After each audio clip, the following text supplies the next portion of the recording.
Nagsampa na ng kaso ang asawa ni Sara Duterte na si Attorney Mans Carpio laban po sa mga personalidad sa Anti-Money Laundering Council, Bangko Sentral ng Pilipinas at sa House Committee on Justice diyan po sa Quezon City Prosecutor's Office. Pero nagtataka talaga tayo mga tol, bakit kaya sa dinami-dami po ng mga sinampahan po nila ng kaso, hindi po nakakasama lagi itong si dating Senador Antonio Trillanes, napaka-damaging po ng mga pahayag at akusasyon ni Senador Trillanes. Dito nga po sa naging interview sa kanya kanina ni Karen Davila, muli na naman pong inulit nitong si Trillanes ang mga alegasyon niya sa pamilya Duterte, partikular sa mag-asawang Mans Carpio at Sara Duterte. Alam niyo, kung talagang walang kasalanan o walang itinatago itong mga Duterte, nagtataka talaga tayo bakit ayaw po nilang pumayag na magbigay po ng waiver para po sa kanilang bank accounts, ano? Kasi yun lamang talaga ang best evidence para mapatunayan sa harapan ng publiko na wala silang itinatago. Ngunit ayaw talaga nila eh. Kayo ang humusga mga tol. Naniniwala ba kayo na merong kasalanan o itinatago itong pamilya Duterte, itong si Sara Duterte at si Mans Carpio? Kung naniniwala po kayo, mag-like po kayo dito sa ating live stream. Kung hindi naman kayo naniniwala, i-dislike nyo po yung ating video. Senyalis po yan ng paniniwala kapag ka nag-like po kayo. Ito po ngayon ang balita mga tol. Sa Facebook post ng ABS-CBN News page po nila, nakalagay po dito ang litrato ng abogadong si Attorney Mans Carpio, asawa ni Sara Duterte, kasama po ang kanyang abogado. At ito nga po ay sa Quezon City Prosecutor's Office kung saan hinainan po nila ng kriminal na reklamo sina BSP Governor Eli Remolona Jr., AMLC Executive Director Ronel Benaventura, and ilan pong mga miyembro po ng Committee on Justice. Nangunguna dyan, syempre, ito pong si Congresswoman, ang chairperson ng nabanggit na komite, Jerbil Luistro. Kasama po sa mga sinampahan ng kaso ayon po sa balitang atin pong una nang nireaksyonan ay sina Representatives Percy Sendanya, Chel Jokno at iba pa. Hindi ko na maalala yung si Congresswoman Leila de Lima pala. No? Ngayon, basahin ko po ito pong balita in particular. Sabi po dito, the husband of Vice President Sara Duterte lawyer Manasseh Mans Carpio filed complaints on Monday against government officials over the disclosure of the couple's bank records at a recent House hearing. Para magkaroon po tayo ng konteksto, ito po yung dinisclose ng AMLC, yung inflow at saka outflow ng bank transactions ng mag-asawang Sara at Mans Carpio. Ayon nga po dito sa dokumentong inilabas ng AMLC, meron pong total of inflow o pumasok na pera sa account po nilang mag-asawa nang nagkakahalaga po na 4,425,443,794 pesos. At yung lumabas naman po or outflow ay meron pong kabuuang total na 1,554,681,310 pesos. Kaya kung isusubtract po natin ito, may matitira po ditong more or less 2.9 billion pesos. Kaya sa punto na ito, puntahan po natin yung post nito pong si Professor Antonio Contreras. Sabi niya po dito, yung argumento ni Manasseh Reyes Carpio na bawal ang AMLC disclosure, parang ginagawa niyang absolute ang secrecy under the Anti-Money Laundering Act of 2001. Pero hindi ganun ang batas. Una, statute lang ang AMLA. Mas mataas ang 1987 Philippine Constitution. Kapag ang House Committee on Justice ay kumikilo sa impeachment, lalo na sa pagdetermine ng probable cause, constitutional function na yan. hindi pwedeng i-block ng isang ordinaryong batas ang kapangyarihang iyon. At most, pwede lang nitong i-regulate kung paano ibinibigay ang impormasyon, hindi kung ibibigay ba o hindi. Pangalawa, kahit AMLA mismo, hindi absolute ang confidentiality. May exceptions. Pwedeng mag-share ang Anti-Money Laundering Council under proper legal processes. Ibig sabihin, hindi lahat ng disclosure ay illegal. Ang bawal ay an unauthorized at reckless disclosure, hindi yung sumusunod sa valid subpoena. Alam naman natin, mamaya ko na pasasalamatan yung nagsesend po ng super sticker, mga tol, para dire-diretso lamang po tayo sa ating programa. Alam naman po natin na ang ginawa po ng Committee on Justice ay pagsunod sa itinatadhana po ng saligang batas at ng desisyon ng Korte Suprema. At kabilang po sa pagsunod na yan ang kanilang kapangyarihan na mag-issue po ng subpoena. Pangatlo, sabi pa po dito nitong si Professor Contreras, mali rin na ituring na pare-pareho lahat ng AMLC data. Iba ang highly sensitive STRs sa summaries o analytical findings. Kung ang inilabas ay patterns o aggregates, mas mahina ang claim na may violation. At higit sa lahat, kung susundin ang logic na bawal mag-disclose, ano ang mangyayari sa impeachment? Di effectively, bawal gamitin ang financial records laban sa mataas na opisyal. Parang sinabi mo na habang mas kahina-hinala ang transaksyon, mas lalong protektado. Hindi yan ang intent ng AMLA.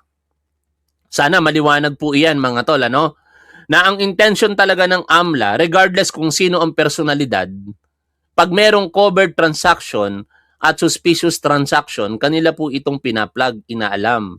Kasi baka may mga illegal activities na nangyayari na po dyan. Ang tamang basa, pwedeng mag-disclose ang AMLC, pero controlled. Halimbawa, executive session o summaries lang. Yung ipinakita ng AMLC, summaries lang. Sa huli, hindi pinoprotektahan ng argumento ni Carpio ang batas. Ine-extend niya ito beyond its purpose at gustong gawing shield laban sa accountability. Kaya yung ginawang pagsasampa po ng kaso nito pong si Mans Carpio sa paningin ni Professor Antonio Contreras marahil ay hindi po katanggap-tanggap. Sabi pa po dito sa balita, the Anti-Money Laundering Council revealed during last week's House Committee on Justice hearing on the impeachment complaint against the Vice President that it had received reports of suspicious and covered bank transactions amounting to 6.77 billion pesos linked to Duterte and Carpio during a period of nearly 20 years. At yan nga po, mga tol, dahil po sa sitwasyon na yan, parang ang nangyayari ngayon, ayaw ipakita nitong mag-asawang Carpio, si Sara at saka itong si Mans, ang tunay na sitwasyon ng kanilang mga accounts. Kaya nagtatago sila ngayon sa likod po ng Bank Secrecy Law, yung AMLA, Anti-Money Laundering Act, at saka Data Privacy Act. Tingnan natin kung kakikitaan niya ng probable cause ng prosecutor's office at kung ito'y umakyat sa korte, kung ito po ay mananaig, no? Kung sino ang kakampihan ng korte, yet to be seen yan. Aabangan po natin yan sa mga susunod na pagkakataon. Ito po ang naging interview ng kanyang lawyer matapos po silang mag-file ng mga reklamong kriminal sa mga individual po nating binanggit kanina. Pakinggan po natin ang interview dito po sa abogado ni Mans Carpio. Usap namin ni Atty. Carpio, he vehemently denies having 6 billion ba yun o 3 billion? He vehemently denies that. Including for the Vice President and third factor, including the possible. So, as the charges in the impeachment hearing, Ayaw kong pagunahan ng mga abogado ni VP Sara, no? Kasi meron siyang sariling abogado. Pero sa parte ni Atty. Carpio, dahil pribadong individual naman siya, na period na sinasama sa impeachment, hindi kami po parte ng impeachment proceeding. Sabi hindi daw sila parte ng impeachment proceedings. Naniniwala ba kayo mga tol na hindi dapat pakialamanan ang mga pag-aari nitong si Mans Carpio kaugnay ng impeachment proceedings laban kay Vice President Sara Duterte? Paki-dislike ninyo o like ninyo ang video kung ano yung mga tugon po ninyo.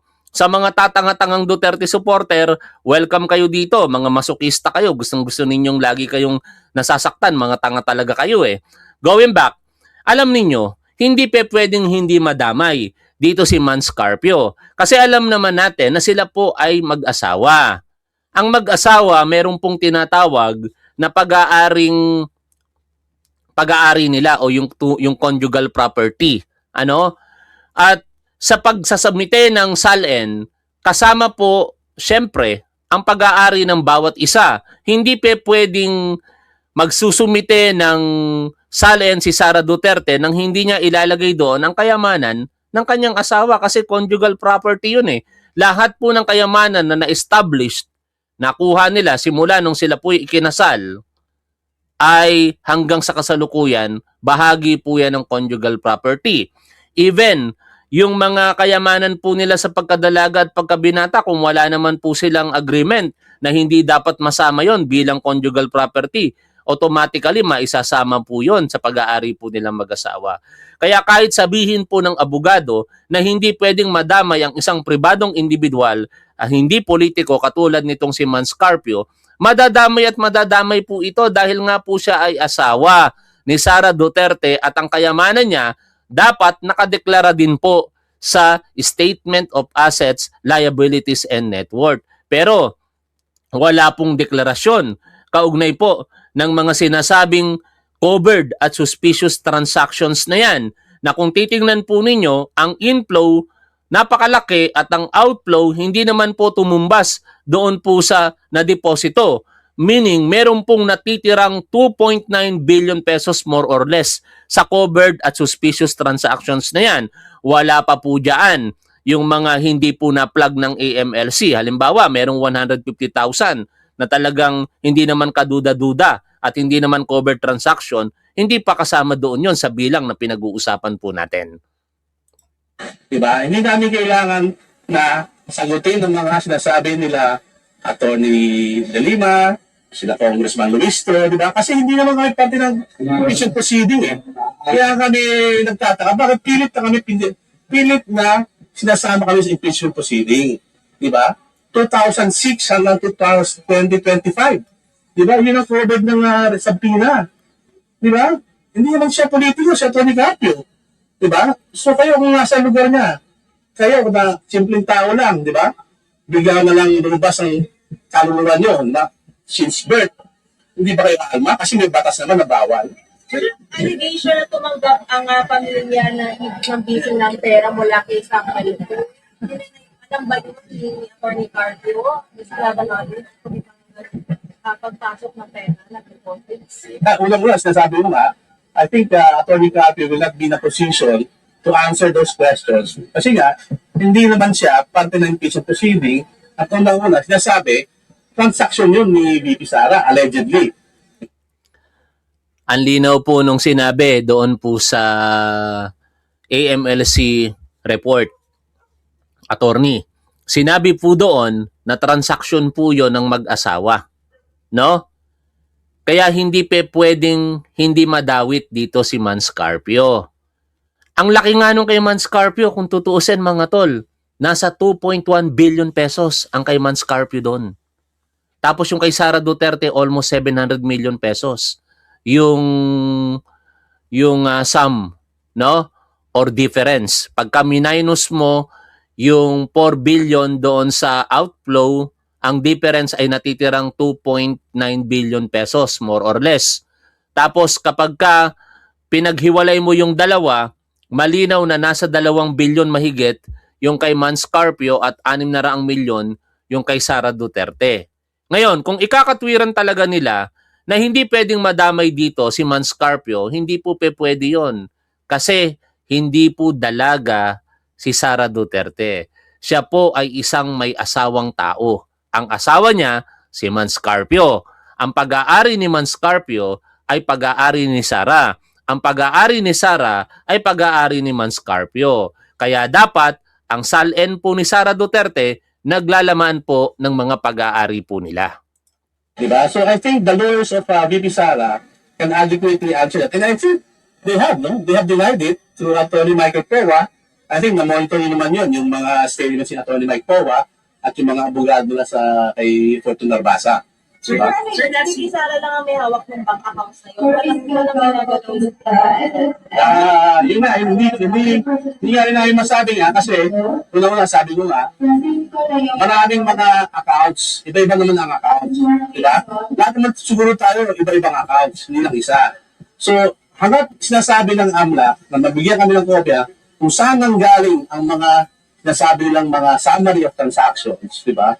Mahirap mag-speculate. Diba? Hindi pwede mag-speculate sa isang bagay na hindi mo naman alam kung ano talaga yung specific transaction na sinasabi nila. Zero cash in hand. I think that should be properly addressed by the lawyers of VP Sara. No? Anyway mga tol, ang nakikita natin ngayon dito sa ginawang pagsasampa ng kaso nitong si Manscarpio ay binubuksan po nito yung pintuan ng katotohanan. Maganda rin naman po ito sa parte ng publiko, ano? Kasi in fairness naman kay Manscarpio, kung talagang wala siyang kasalanan, makikita din po natin yung kinalaunan. Pero kung may kasalanan siya po dito at dinadaan niya lamang sa teknikalidad, magbabackfire po sa kanila ito. Bakit ko sinasabing kung may kasalanan? Kung totoo kasi ang mga alegasyon ni dating Senador Antonio Trillanes, puputok po sa kanila ito. At sa interview nga po ni dating Senador Trillanes kanina lamang, bagamat ito po ay sa pangkalahatan ng mga Duterte, kung hindi po totoo ito, mananalo sila Sara, partikular si Manscarpio, no? At kung totoo naman ito, magkakabukuhan. Aba, meron palang tagong yaman talaga, partikular ang mga Duterte.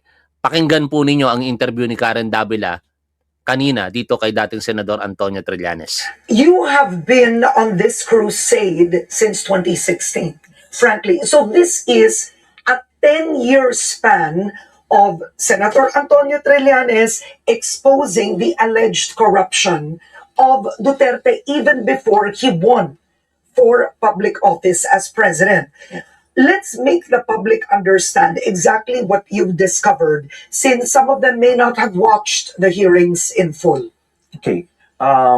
What I told the Committee on Justice last Wednesday ay kung ano yung pinanggalingan nito. So, I mentioned na may whistleblower na nagbigay sa akin ng set of documents during the latter part of the campaign noong 2016. This was around April. Tapos, napag-aralan namin, tinignan namin, vinet namin. Eventually, may mga nagdeposito. Tapos, si Duterte mismo ay umamin no, publicly. So, sigurado kami na tama yung hawak namin ng mga dokumento. Tapos, pag inanalyze mo, bilyon-bilyon yung perang pumasok dito. Tapos, Biruin ninyo mga tol, eto direktang nagsasalita. Under oath sa Committee on Justice, under oath sa Quadcom noong 2024, in several interviews, nagsasalita katulad ng napapanood natin ngayon sa mainstream media, sa social media itong si Senador Trillanes. Pero bakit hindi siya sinasampahan ng kaso ng mga Duterte? Di ba? Pwedeng perjury, pwedeng cyber libel, pero hindi siya sinampahan. In relation dito kasi meron namang kaso actually na cyber libel si dating Senador Antonio Trillanes na isinampa ni Pulong Duterte noong 2019 pa. Ang update nga po doon na transfer na dito sa Mandaluyong City yung kaso at patuloy po itong dinidinig. Kaya mali rin namang sabihin na walang isinasampang kaso ang mga Duterte kay Trillanes. Pero ang tanong natin, bakit sa partikular na issue na ito ayaw po nilang sampahan ng kasong cyber libel itong si Trillanes or perjury? Mas mabigat ang parusa sa perjury kumpara sa cyber libel. so yun. Una, 2.4 billion ang pera doon sa Sara Duterte joint with Digong Duterte account. So yan yung main account. This is a BPI account. Yes, Okay. Julia Vargas branch. So kaya nga, kung maalala ng mga kababayan natin, nagkaroon kami ng standoff noon. Naghamon siya na magkita daw kami doon. I showed up, hindi siya nagpakita. Doon pa lang red flags na 2016 to. 2016. At yung branch manager doon, sinasabi niya na pwede ako magbigay ng statement of account para makita niyo na yung account history. Pinigilan ni Panelo yan. Sinabi niya, no, ang hinihingi dito is certification na hindi lumagpas daw ng 200 million yung account. But that certification even never came to light, di ba? Tapos na election Kumaga, this part of the campaign was drowned out by the euphoria of a Duterte victory. So yun na yun.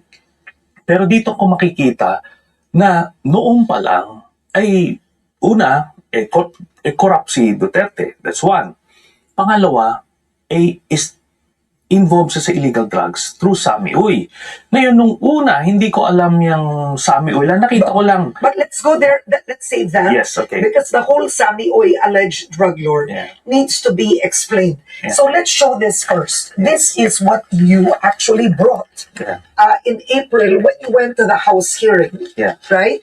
So if you look at this, O katulad niyan, si Trillanes ang nagpapakita ng mga transaction record sa bangko nitong si di umano Sara Duterte at Manscarpio, in general ang pamilya Duterte. Pero bakit hindi sinama ni Manscarpio si Trillanes dito sa kaso? No? can we have a wide shot of this? Napakahaba po nito. Alright, ano ba to, Senator? What is this? Because there are different accounts here. Iba-iba ito. May BDO, may Metropolitan Bank, Land Bank. Dapat maintindihan ng publiko. Ano to? So, ito po yung dokumentong ibinigay sa akin ng whistleblower. Tapos, dito makikita natin, may pangalan ng account, address, tapos birth date, tapos may, ito yung recipient, tapos iba pang details, no? Yeah. Kailan, tapos kung magkano. Okay. So, andyan dyan yan. Oo. Ngayon, So pag this is the family. This is the whole family. no, Ano? only Sara Duterte. Only Sara, the Vice President? Sara Duterte and Rodrigo Duterte ito. All of this? Yes. Ito So lang how yun. many bank accounts are we talking about? We're talking about 50 plus bank accounts. That's named Rodrigo Duterte and Sara Duterte, like literally. Yes, and Sara Duterte only, meron din Sara Duterte only joint with Manscarpio. Okay. So, pero ito kasi, as it is, hindi mo talaga ma-analyze to. You need to separate the bank accounts, the Yeah. unique bank accounts. Yeah. Doon mo lang makikita yung totals niya Oo. per bank account. Oo. So for example, here, I'll pick a random one. Rodrigo Duterte, Sara Duterte, BPI, Yeah. this is in Green Hills. Green Hills. And then here is this the total? At Yes. one point in time, a total of 224 million. No. That's Ano to? 24 224. million. No, 24,000 US dollars yan. A US to. Yeah, US Also dollars. US to. Okay, go on. Correct So, me. meron nga siyang $1 million na isang transaction. So, kumaga dito, makikita mo yung pretension na nung Tapos sasabihin ni Rodrigo Duterte, no? Ganito, wala simple lang tayo. Kung may pera pa sana ako, di hindi sana ako nandito. Bayaran ko silang lahat, kaso wala. Piling mahirap, no? Naniniwala ba kayo dito, mga tol? Parang ang hirap paniwalaan Kasi yung logic talagang iba yung sinasabi, no? Di umano, napakalaki ng bayad kay Nicolas Kopman. 125 million pesos per month di umano. Kung sila'y mahirap at walang pera, saan manggagaling ang kayamanan na ibabayad po nila kay Kopman? Ang mga anak niya, labas-pasok sa bansa para lamang bisitahin po siya dyan. Malaking halaga ang ilalagak mo doon. Lalong-lalo na, hindi naman sila mag-isang pupunta doon. May mga kasama po sila. May mga kasamang security personnel pa. Tapos may mga vloggers pa tayong nakikita doon na hindi ako naniniwala na kayang i-shoulder ng mga vloggers na yon yung yung accommodation and even yung airfare. Kung kaya man, manghihinayang ka. Di ba? E pupunta ka doon para ipagtanggol si Rodrigo Duterte, manggagaling ba sa sarili mong pera? Yung sinong tanga gagawa nun, mga tol? Pupunta ka sa Netherlands, magkano pamasahe doon? Magkano ang accommodation doon? Sarili mong pera? Sa punto na yon, mahirap paniwalaan yon. Kaya merong pinanggagalingan talaga ang pera. At ang pinanggagalingan ng pera na yan ang dapat malaman ng taong bayan. Kaya tayo'y nagtatanong at pinagpapaliwanag itong si Sara Duterte in particular. Bakit may ganong kalaking naglabas-pasok na pera sa kanyang mga bangko, sa kanilang bangko ng mag-asawang, sa kanilang mag-asawa, no? Yung mga bangko nila, bakit may mga ganong lumabas at pumasok na pera? At kung may pumasok, may natira dahil hindi naman lahat inilabas. Ngayon, balik tayo dun sa tanong, kung walang itinatago, hindi sila dapat matakot na ipakita yung bank records nila. Pero ayaw nilang gawin. Instead, nagkukubli sila sa bank secrecy law. Yung time na yon, pinakita niya na simple lang siya, di ba, kumakain sa karinderya, and yet you have this, no? You have this na mga accounts na talagang mga transactions na malalaki. And remember, ang critical dito, these are only the flag transactions, the covered transactions. Oo. Meaning yung mga lumagpas sa 500,000. Oo. Pero yung below 500,000, hindi nakikita dito. Oo. So ngayon, it could be more. Yeah. And I am sure it is more. Why? Because pag tinotal mo siya, pag inanalyze mo yung account na yun, yung mother account ni Sara Duterte and Digong Duterte, yung winidraw niya, mas malaki kaysa dun sa pumasok. Ibig sabihin, meron mga pinapasok below the threshold na 500,000. So, kaya nga, yung branch manager ng BPI Julia Vargas, nung nanalo si Duterte, ginawang SSS president niya. Wow! He was rewarded. Ganun pala yun, ano? Pero talunan na natin yung topic na yan kasi kailangan natin malaman ano ang reaksyon ng isa o ng mga sinampahan ng kaso nitong si Mans Carpio. Isa po dyan, ito pong si Congresswoman Jinky Luistro, no? Na-interview po siya kanina prior pa sa pagsasampa ng aktual ni Mans Carpio. Pakinggan po natin siya. Oh, nasan ba banda yun? Eto. Yan. Issues transactions. Sa linya na natin, Representative Jervy Luistro, Batangas 2nd District Chairperson, House Committee on Justice, Congresswoman. Magandang umaga, si Joel Siweng po. Good morning po. Good morning, Joel and Bueng. Ma'am, Thank you for having me here again sa ay salamat po. C. Salamat sa pagtanggap sa C ating sa double B, ma'am. Opo. Oo, ma'am, kayo po ay magiging respondent dun po sa Respondent sasampang na. kaso po ni Attorney Manasseh Carpio dahil daw po sa paglabag po ng komite. Since naisampa na yung kaso, kasi nauna itong interview bago yung pagsasampa ng kaso kanina, malinaw na respondent na itong si Congresswoman Luistro. Dun po sa bank Teka lang, di ba sinasabi ni Sara Duterte, may pagkakautang si Congresswoman Luistro kay Mans Carpio? Magkakahalungkatan pa kaya yun? Crisilo. Ang reaction niyo po, ma'am. Well, that's part of our being the chairperson of the Justice Committee and we acknowledge that, no? We acknowledge that this is one of the options of the defense. As a matter of fact, ang dami na ng petitions before the Supreme Court. There's another petition before the Regional Trial Court of Quezon City. And now they will be filing this criminal complaint against us, including the AMLAC, including the BSP, no? These are all options of the defense team. Basta ang maliwanag, these are attempts to suppress the disclosure of this information. Oh, Pero yun ha. kung Ang paniniwala ni Congresswoman Luistro, pinipigilan talaga nitong mga Duterte ang paglalabas ng mga impormasyon na magsasabi ng katotohanan. Kaya tanong namin mga Duterte supporters, kayo ba ay para sa katotohanan o para lamang sa iniidolo ninyo na mga Duterte? Kahit mali na ba ang ginagawa, pagka para sa idolo ninyo, tama pa rin? Dapat doon tayo sa katotohanan. Inaakusahan ninyo, on the other hand, si si Congressman Martin Romualdez, ako naghahanap ako ng katotohanan dyan. Hindi ko ipagtatanggol si Martin Romualdez dahil lamang nakatulong yung Office of the Speaker during that time sa aking medical na pangangailangan at sa medical na pangangailangan din ng asawa ko. Hindi ako magkukubli doon. Kaya kahit nakatulong ang Office of the Speaker, since inaakusahan si Martin Romualdez, dapat sumagot siya, no? Sa pamamagitan ng mga ebidensya na maaari niyang ibangga sa mga akusasyon naman laban sa kanya. Si Pangulong Bongbong Marcos inaakusahan din, pero may appropriate channel para dyan. Hindi pwedeng sampahan ng kasong kriminal si PBBM.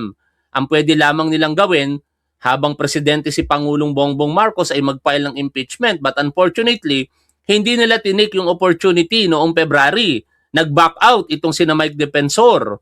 No? Kaya mag-aantay pa sila ng panibagong 1 taon para muling makapagsampa ng impeachment laban kay Pangulong Bongbong Marcos. Kasi doon tayo sa paghahanap ng pananagutan eh.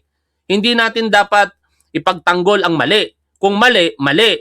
Pero dapat ang mga mali nakaangkla sa mga patunay. Kayo may mga patunay kayo, pagkakataon nyo na nga ito, in particular kay Martin Romualdez na ilabas, ibuhos na ninyo lahat. Bakit? Ang ombudsman, sasampahan na ng kaso si Martin Romualdez, di ba? Di mag-all out na kayo doon para magkaalaman na. Kami naman, nakikita namin na maraming mga ebidensya laban kay Sara Duterte, pero itinatago ninyo yung katotohanan sa pamamagitan ng paggigiit ng bank secrecy law, pagpipigil sa proceedings ng impeachment, sa pamamagitan ng pag-question sa Korte Suprema. Para saan ba talaga kayo? Para sa bansa ba? Para sa pamilya nyo ba? O para sa mga Duterte? Maliban na lamang kung kayo'y mga bayaran.